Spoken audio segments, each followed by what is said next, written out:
an extraordinary figure who really left his mark on history there. What kind of a leader has Cuba and the world lost today?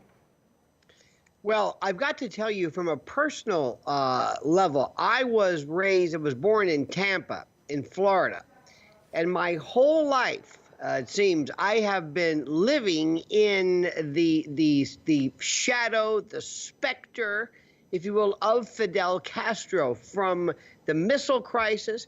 I'm also from Tampa, which is now the home of CENTCOM, which then was the home and still is the home of MacDill Air Force Base. I lived constantly in the shadow, in the threat, if you will, of Cuba. My friends growing up, many of them were Cuban refugees. I was raised, this is from a personal level now, of hearing nothing but Castro and Cuba and communism, and then Russia, and the two were intermixed. Then there was the, perhaps part of it myth, Operation Mongoose, the CIA, from the Bay of Pigs to the CIA planning to allegedly assassinate Castro through exploding cigars and thallium poisoning where his beard would fall out. I mean, I have spent my entire life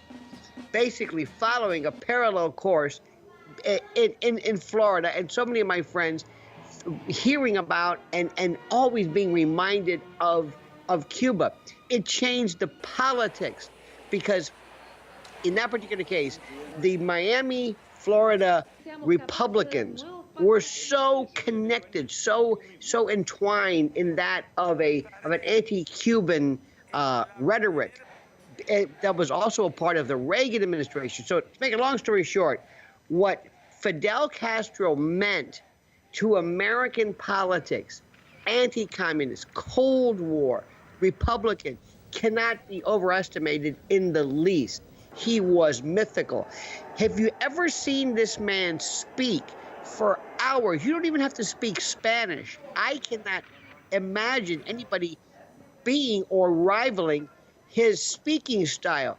They used to say, how true it is, he would take a paper clip or a wire, he would put it allegedly in his cigar, and the ash would basically he would never lose the ash when he smoked. He was mesmerizing. So this man cannot be in any way overstated in terms of the impact, positive, negative, however the media will state, but his presence is just nonpareil.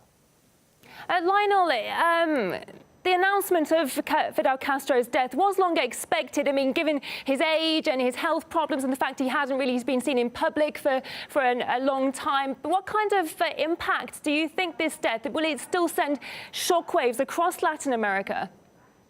Oh, listen, it has always been thought that he was he was indeed the last of these revolutionary, romanticized, idealized Marxists. And whether he was there, and again, what I'm saying sounds almost propagandistic. I'm telling you what I have heard my entire life. He was the lifeblood of this. Many people thought that Raul Castro was certainly in better shape, but it was Fidel who called the shots. That it was Fidel who, though he might not have been in public view, it was his spirit and his power that was really going to rule the roost. You know, there are many people who also remember in Florida. I can only imagine. I've been looking at some of the Miami newspapers. There are newer generations who don't understand what Fidel Castro is. I've got to tell you something. In the past 5-10 years, I have seen Cuba, in terms of the mainstream media, go from this communist bastion 90 miles away from Florida to the land of wonderful music and mojitos and cigars. And I mean, how the media have changed, and many people have suggested romanticized this figure who in many respects was the embodiment of the Cold War. let me tell you something. Russian Nikita Khrushchev and others growing up looked kind of like we did. He wore a suit. He spoke a different language. But there was Castro in fatigues. Also, the connection of his throwing out the mafia and how his involvement in the Kennedy administration being the source of, many people suspect, the assassination attempt through Johnny Roselli and others, and Sandro Trafficante and Carlos Marcello and Meyer Lansky, the interconnections between the mob and how they wanted to join forces with the American government to try to overthrow him through the failed Bay of Pigs, to try to recapture their casino wonderland. I mean, this, you have no idea, I'm sure you do, but many people don't, especially younger, how this man was a part of espionage, the Cold War, the mob, romanticization. I'm really shocked because I've never known a part of my life where Fidel Castro was not a part. And again, being a native Floridian, the second generation, with friends of mine who are Cuban, I can't believe he's gone. Absolutely. This leads me on to my next question quite nicely, actually, Lionel. I mean, people thought that Fidel Castro was immortal almost, but, he survived multiple U.S. assassination attempts, but he was still left standing. But in the end, he proved to be human, didn't he? Now, what can we expect from his legacy? I mean, we have his supporters who praise him as the man who gave Cuba back to the people, but then we have his opponents who accused him of brutally suppressing opposition. What do you think? How will Fidel Castro be remembered? I would venture to say by younger members of the mainstream media, especially those who look at the Cold War and look at that period of time when it was not so much, he was a Cold War unto his own. Understand what people, 90 miles away from Florida, there is Cuba with the specter of nuclear weapons. We had duck and cover.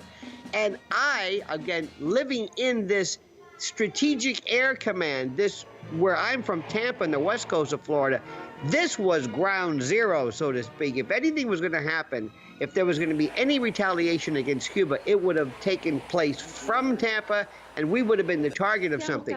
I don't think younger folks understand this, and I'm kind of glad, because especially with a new president, and as the world normalizes, and as I think this Cold War insanity, especially this blame Russia for everything, this incredible hyper reaction from a lot of forces.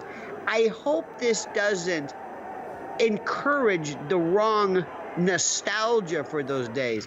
Those were terrible days when we were, on the brink of a real threat, a real specter of actual nuclear war. However, I don't know if young people, especially manning newsrooms, whatever's left of them in conventional mainstream media, really understand what he is. They look at him as a avuncular, this fatigued, romantic Marxist who was viewed as a man who lowered the infant mortality rate and brought medical attention. But other people will call him a brutal dictator, a racist who imprisoned AIDS victims.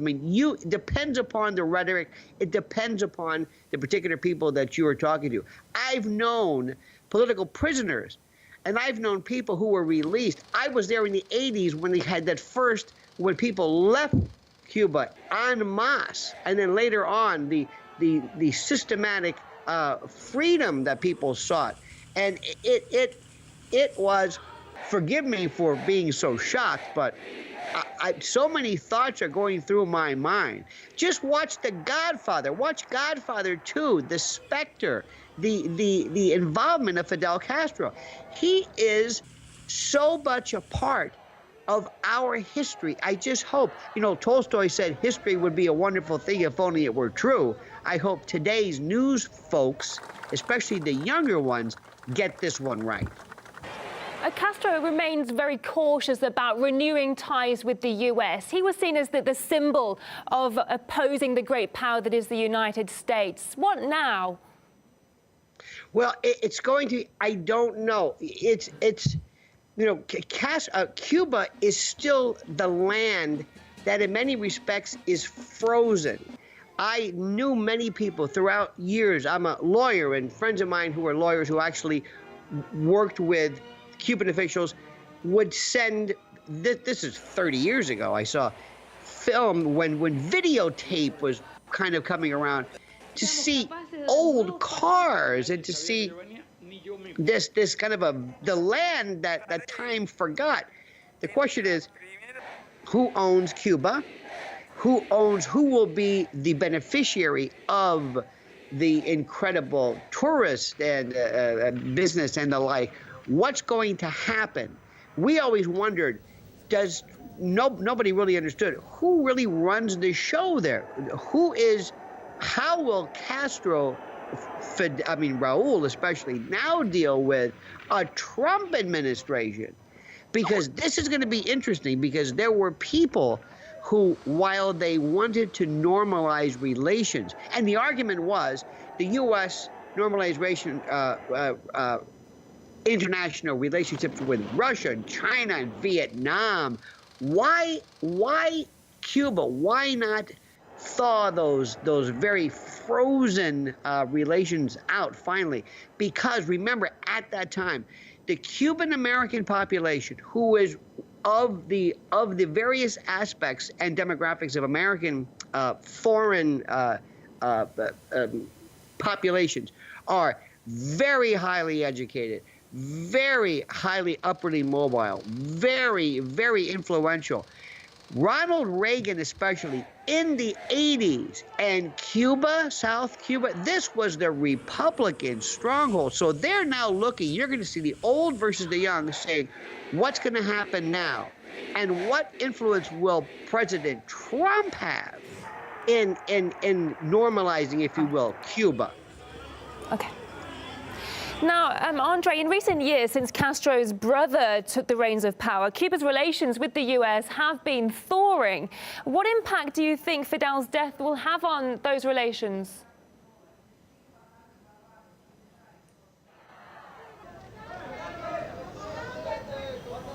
Lionel, can you hear me? Oh, yes, I'm sorry. Oh, I thought you were talking to someone else. Pardon me. That remains to be seen. You know, up to now, people were saying, what exactly, many people here were saying, what's so strategic about about Cuba? Big deal. I mean, people were saying, it's just a little island. Okay, there's sugar, a cigar industry. Many say that's been supplanted by the Dominican Republic and others. What is this geostrategic influence today? It was only critical because basically at one particular point it housed, allegedly, nuclear weapons. So it's going to be interesting to see. A lot of people are going to say, who owns this? And what influence will the United States have? Remember, 90 miles away, it has been this satellite, if you will. So it's going to be very interesting. Pay close attention to how President-elect Trump, when he has said that he wanted to normalize relations and negotiate with President Putin, with China, you're also going to see that same type of language apply as well. You're also going to be seeing the resurrection of, again, these rather nascent, hardcore, Cold War, Russophobic, almost anachronistic blast from the past, who are going to be talking again about this anti-Cuban rhetoric, you know, and the younger generations are going to say, who are these people? What does Cuba represent today? It's almost the old versus the new. But if you are an historian and a fan, or not a fan, but a historian of the Kennedy assassination, this was during my lifetime. To understand that and to understand how the CIA worked for years against Cuba, the history, trying to unravel the history is going to be fascinating. Now, during his life, Fidel Castro spoke of the U.S. needing to pay damages to Cuba for the sanctions that it placed on the country. Is that still a possibility, or is it pie in the sky now he's dead? Oh, well, of course he's going to be talking about that. And you have a number of individuals, a number of folks who are saying, what about reparations? I can't tell you the number of people, and it's so interesting to see where they are, the number of people that I know personally who say they want their land back. You know, it's very common in American news to talk about reparations, to have individuals reclaim property that was seized. Well, what do you do with an individual, people, during the Batista regime, who was, of course, overthrown by Castro in '59, what are you going to say then? There are a number of people also who still maintain very, very powerful political connections to this country. Remember also that they called the first wave, when people recognized and saw that Castro was making tremendous gains, the first exodus was called the brain drain. This was in the early '60s. Intellectuals and poets and lawyers and doctors who left. They came to Miami, South Florida, other places, and their political clout never waned but increased. What kind of pressure are they going to put on, especially when you have a new administration that is trying to deal, because it's almost a neo-GOP. The Republican Party in particular is so fractionalized. You have Donald Trump, who is, well, he's this unique individual. You're going to hear the old guard come forward. Wait till you hear the old guard, the old Cold Warriors. You've heard this recently. You've heard people say things, younger, almost reflexively, trying to channel references to the past. What happens when these old Cold Warriors, so to speak, reiterate that kind of rhetoric, which has been stated against Castro since day one? This week, and especially, we just had the 53rd anniversary of the assassination of John Kennedy.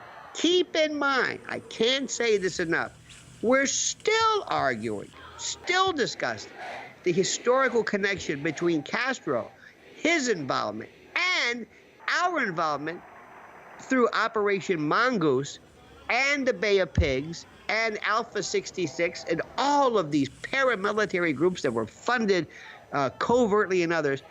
You know, the history has to be untangled. And you're also going to hear a lot of people this week say, this was the real legacy. Who was this Fidel Castro? So while we're talking about normalizing relations, there are people who say that he was a tyrant, he was a despot, a murderer. And you also have still people who lionize and who beatify the notion of Che Guevara. You still see this T-shirt. You see people walking around to this day paying homage to this iconic. They don't know the first thing about him. And how many suspect that Castro was involved in killing Che Guevara, as the story goes. So this week, I'm up and have been up. Watch how history, pay attention to Miami, Florida news. That's going to be interesting, because you're going to see a fight between the new generation of Cuban versus the grandfathers, the abuelos and abuelitos, and how you're going to see people talk about reparations. I'll tell you, it's going to be interesting to see what Raul Castro says. And again, what President-elect Trump will do and how he will appease, especially since he has yet to even be inaugurated. What will the old GOP, the old Republican, the old guard say? Will he act tough? Will he rekindle, reignite, remind the world of the history of Castro? Because it's safe to say there are a lot of young people in particular who have no idea of what this man was, a man who has been a part of my entire life as a Floridian and a citizen. So it's been really great to have your take and your words on the life and death and legacy of this extraordinary figure. I have just one final question for you. Certainly. Is the Cuba that inspired people and countries and generations of Castro's Cuba, Che Guevara, is it still alive now that he's gone? I would say the actual spread of revolution, because this was the ground zero. I hate to keep saying ground zero, but really the inspiration point. I don't know whether that has been that's going to be continued. But let me tell you what people are going to be talking about. They're going to be talking about how this little island has lower infant mortality, has a better health care. This is what they're going to say. How tries to normalize human rights. This is going to be met with absolute a pushback from individuals who are going to have. Wait till you see, for example, black Afro Cubans who talk about their legacy. Wait till you hear about those individuals with HIV who are going to say, yeah, let me tell you about how Castro handled that. So you're going to have this incredible fight between the avuncular, romantic, fatigue, barbate, you know, the Marxist with a cigar, and this cruel, despotic leader, because there are no, I mean, the only thing that we have today are the almost quasi-mythical Middle Eastern boogeyman. Castro was in a league of his own, the man who came and told everybody on national television, I am not a communist, I have no connection to Russia whatsoever, came to New York, said this on television, repeatedly said, I have no connection whatsoever to Russia, Soviet Union, nothing, and turned out to be lying. So watch how historians, as we speak, try to cobble together